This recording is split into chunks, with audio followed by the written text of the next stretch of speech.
Hello everybody and welcome back to Yelan app. Are you currently having problems with getting the error code 5 on your Monopoly Go and you want to be able to fix this? Well, then this video is going to be perfect for you, because actually I had a lot of problems with this myself and I'm going to show you how I was able to fix it. So basically what I did firstly was that I exited my Monopoly Go app and instead I went into my settings app on my phone. So go into your settings app, and as you can see, you should now be taken to this page. So in here, you're just going to scroll down a little bit, and then you're just going to simply click where it says General. So click on General, and as you can see, it should now take you to this page, which is great. Scroll down just a little bit in here and click on Storage. And as you can see, it should now take us to this page. Now on this page, what you're going to do is to click on the blue search symbol in the top right corner. So click on the blue search symbol.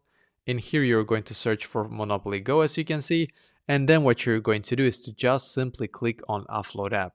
And once again, click on Offload App in here, and just wait a couple of seconds and then click on the blue button here again where it says reinstall the app, as you can see, and just wait for your Monopoly Go app to completely update to the latest version. So I did this. I guess it was some kind of bug in my previous version that it wasn't letting me, like, it just gave me the error code 5. It wasn't letting me do any purchases. So after you have done this, try again. If it still is not working, maybe contact your bank as an example, or you can also contact the Monopoly Go support. But hopefully after this, it's going to be working for you.